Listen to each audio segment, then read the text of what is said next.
Welcome to the Mayur classes. कैसे हो आप सब। आज पढ़ेंगे आर्टिफिशियल क्लाउड्स। लो भाई, आर्टिफिशियल क्लाउड्स भी आ गए हैं। मिलिट्री वेदर कंडीशन क्या मॉडिफिकेशन प्रोग्राम्स हैं। आर्टिफिशियल से समझ में आ रहा है कि मैन मेड होंगे, साइंटिफिक इंटरवेंशन से बने होंगे, इंड्यूस करते हैं ये पर्सिपिटेशन, स्नो, रेनफॉल को, वेदर पैटर्न्स को चेंज कर देते हैं, डिस्पर्स करते हैं, ब्लॉक करते हैं सनलाइट को, क्रिएट करते हैं विजुअल ऑब्स्ट्रक्शन को। और ये सिर्फ मिलिट्री यूज़ में कैसे क्रिएट होते हैं। Spraying of substances in the जो क्लाउड सीडिंग है ना, एक प्रोसेस है, उसमें स्प्रे किया जाता है सब्सटेंस को एटमॉस्फेयर में, जो इंड्यूस करती है और इन्हांस करती है रेनफॉल को। Common seeding agents silver iodine, क्या क्या कौन से एजेंट्स हैं, silver iodine, potassium iodine, dry ice और सोडियम क्लोराइड, कॉमन सॉल्ट जिसे बोलते हैं। मैकेनिज्म क्या है, cloud contain supercooled water vapour, supercooled है। सीडिंग है, agent acts as condensation nuclei, freezing nuclei है। वाटर वेपर कंडेंस होती है, फ्रीज करते हैं इनको। Coalescence leads to raindrop precipitation. Military weather conditions में देखा जाए तो क्या है, जैसे हिस्टोरिकल ऑपरेशन पोपाई 1967 से लेकर 72 में वियतनाम वॉर में conducted by the US air force ने इसको यूज़ किया था। गोल क्या था, एक्सटेंड करना मॉनसून सीजन को ओवर द हो ची मिन ट्रायल, कि एनिमी डिस्टर्ब हो सके सप्लाई रूट से। फिर मेथड क्या था, वही सिल्वर आयोडीन को यूज़ किया था।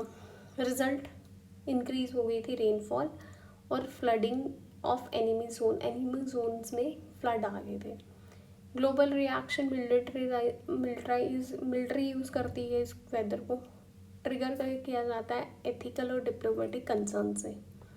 International law environment modification convention 1977 का क्या कहता है, फुल नेम क्या है, convention on the prohibition of military और any other hostile use of environment modification techniques. Prohibit करता है इन्वायरमेंटल मॉडिफिकेशंस को including weather as a weapon in warfare.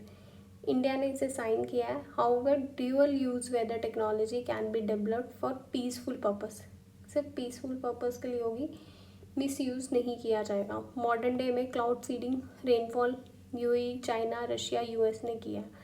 Hedge cloud में कौन है, विजुअल कवर किया जाता है सैटेलाइट रेडार को, बैटलफील्ड को, डायरेक्ट एनर्जी इंटर इंसोर वेदर को देखा जाता है, पार लाइक प्रोग्राम्स, फॉग जैसी चीज़ें, ये सब टेबल देख लेना। फिर China large scale weather modifications करे जा रहा है, जिसमें बिगेस्ट है 3500 पर्सनल्स है उसके पास। यूज्ड किया था 2008 में बीजिंग ओलंपिक्स में कि इंश्योर रहे ड्राई वेदर रहे। तिब्बत शिंगजियान में इंड्यूस की थी आर्टिफिशियल रेनफॉल। इली स्ट्रैटेजिक यूज़ किया था इंडिया चाइना बॉर्डर पे। और कंट्रोवर्सी रहती है कि मैनिपुलेशन करता है रेनफॉल ओवर द टेबल्ट प्लेंट्यू, पोटेंशियली दिखाने के लिए इंडियन अफेक्ट, जिससे इंडियन रिवर्स अफेक्ट हो। इंडिया की में देखा जाए तो इंडिया पीसफुल के लिए यूज़ करता है, जैसे महाराष्ट्र प्रोजेक्ट मेघदूत, जब मेघदूत शुरू किया था क्योंकि सूखा पड़ा था। कर्नाटका में वर्षाधारे प्रोजेक्ट, तमिलनाडु में रेन एजुमेटेशन प्रोजेक्ट प्रोग्राम, तेलंगाना में मॉनसून इंटरवेंशन ट्रायल्स के लिए। नो, ये मिलिट्री के लिए नहीं था, ये एग्रीकल्चर ड्रॉट मिटिगेशन के लिए यूज़ किया था। एथिकल्स में देखा जाए इन्वायरमेंटल स्ट्रैटेजी का इम्प्लीमेंट एडवांटेज क्या है, हम ड्रॉट से बच सकते हैं, एग्रीकल्चर को यूज़ कर सकते हैं, डिज़ास्टर से रिलीफ मिल सकती है। कंसर्न क्या है, मिसयूज नहीं होना चाहिए। ट्रांस बाउंड्री इम्पैक्ट हो जाता है, मतलब stealing rain from other region हम कर रहे हैं। अनप्रडिक्टेबल इकोलॉजिकल आउटकम्स भी आ सकते हैं और ये हमारी सॉवरेनिटी को वायलेट भी कर सकता है। लिंक करें तो China weather modification programme BBC कब शुरू हुआ, 2021 से लेकर 23 तक। फिर उसके बाद क्या है, यूएई और इसराइल ने एक्सप्लोर किया joint cloud seeding missions. India project Meghdoot और सीओपी डिबेट्स में जियो इंजीनियरिंग एथिक्स और क्लाइमेटिक्स रेगुलेशंस इसके डिबेट्स के लिए चलते रहते हैं, इंक्लूड किया गया है अब इसको भी। और मेघदूत ये रिवाइव्ड हुआ था ड्रॉट इन मराठा वार्ड में जब सूखा आ गया था।